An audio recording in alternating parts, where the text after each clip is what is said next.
How's it going, everybody? This is BeatTheBush. After owning this Model 3 Performance for about 10 months now, I feel I can tell you a bit more about the downsides of this. This video is brought to you by Webull. You can get 2 free shares of stock just for signing up for this account and depositing $100. Check out my referral link down in the video description below.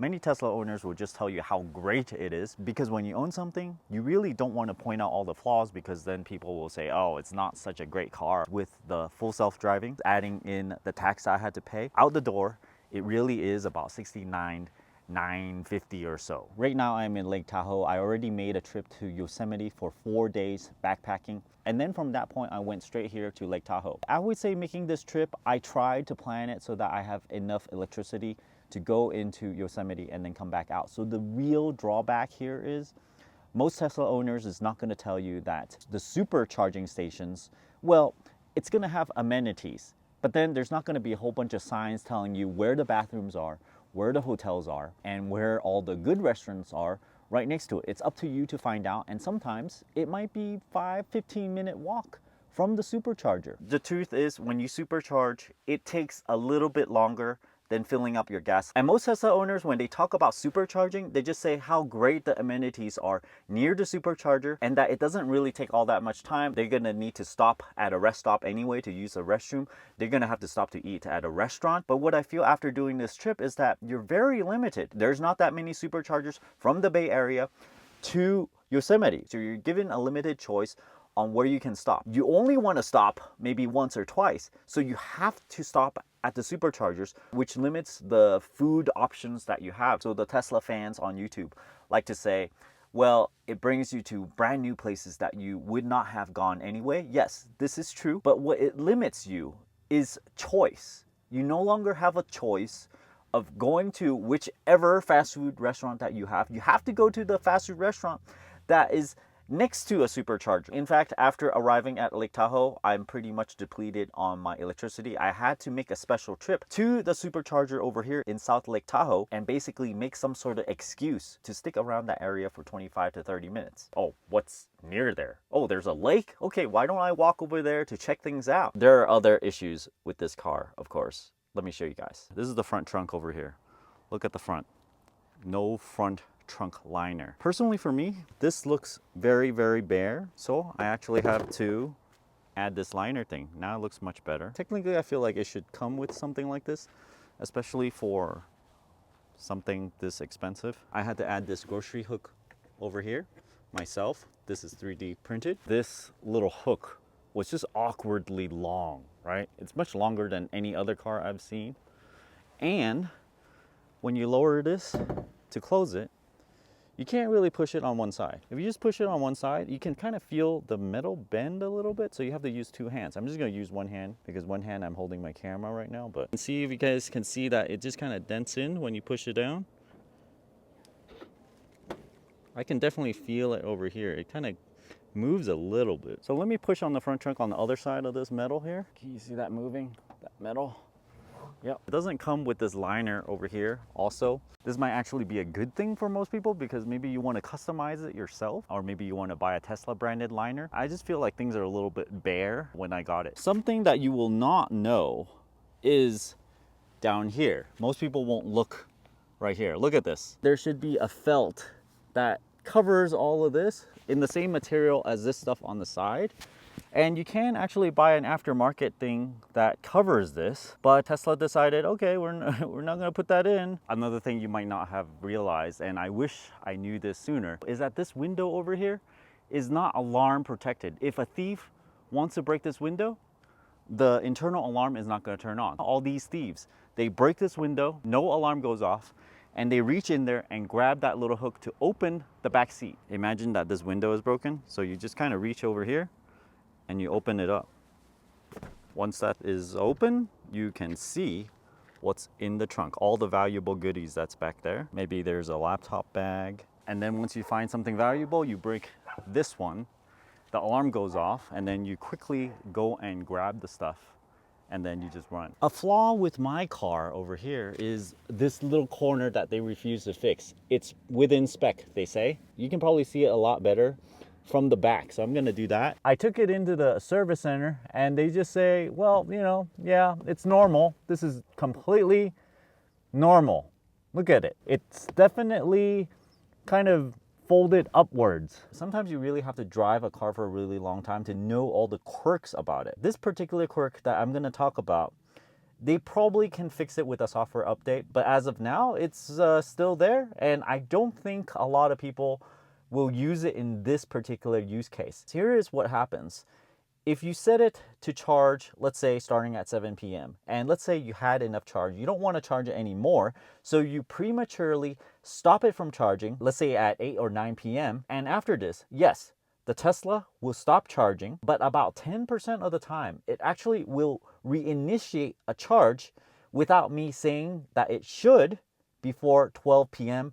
on the same day. I assume there's some bug with the Tesla charging software where it just wakes up and say, hey, is it charging or not? And it's past 7 p.m. You scheduled it to start charging and it goes, it's not charging. That's why it starts.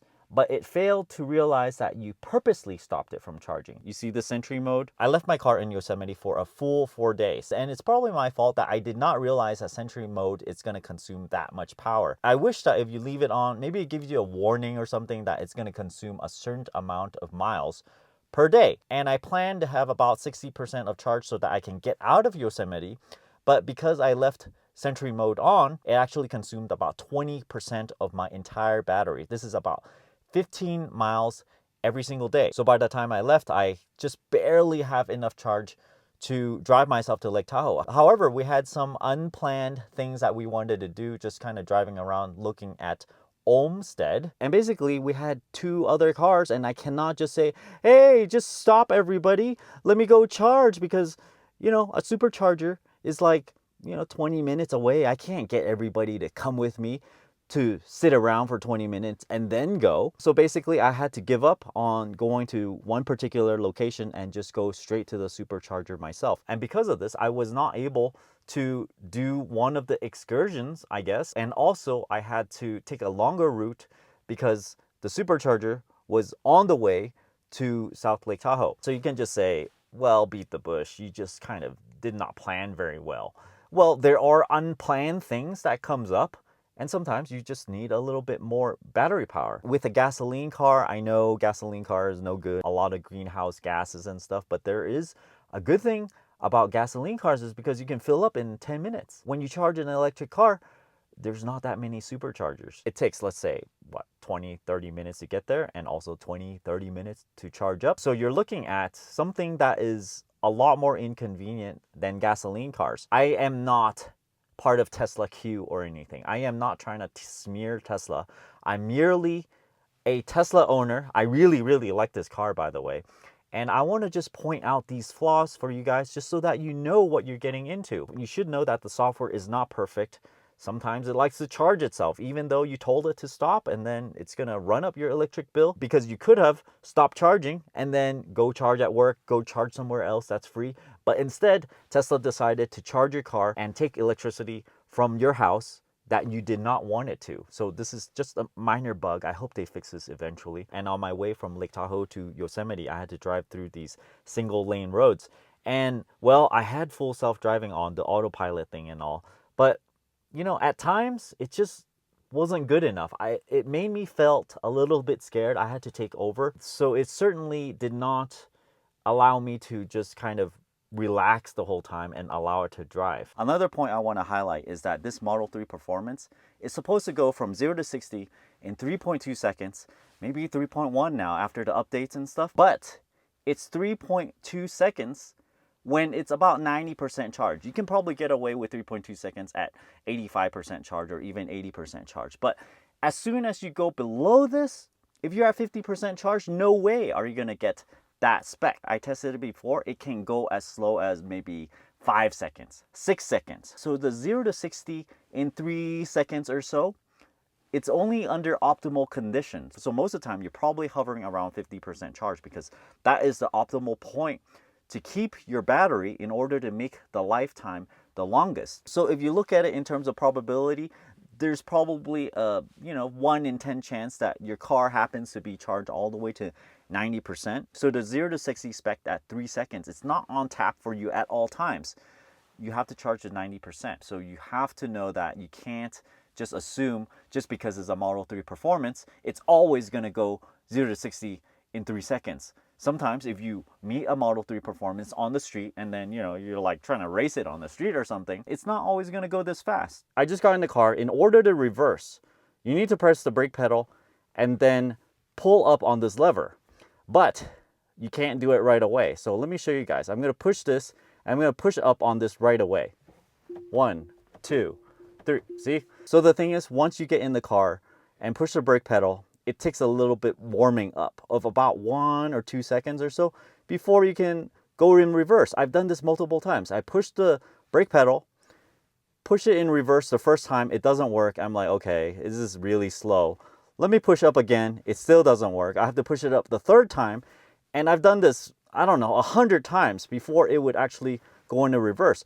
But now that you got in the car already, it goes much faster because I guess it warmed up. That's all I have for you guys for today. This is an expensive car and it has a whole bunch of flaws. And these flaws really require you to own the car or maybe just watch this video to know the quirks of this car before you even buy it. Thanks for watching this video. I hope this video helps you out on making your decision on if you should buy a Model 3 or not. I do have to say that the new Model 3 has like a slightly different console. It has USB-C. It has a powered liftgate in the back. Those are the new things that are coming out on the car, and it's a little bit more efficient, probably because it has the octo pump or something. Just keep on making it a little bit better every single time. Check out my referral link for getting a Tesla down in the video description below, where if you get one through my link, you can get 1,000 supercharger miles. Thanks for watching this video. Don't forget to give me a like, comment down below. Let me know if you're a Model 3 owner, if you seen these flaws just as well. And as always, don't forget to push that subscribe button and ring that bell icon. Thanks for watching. Whoa.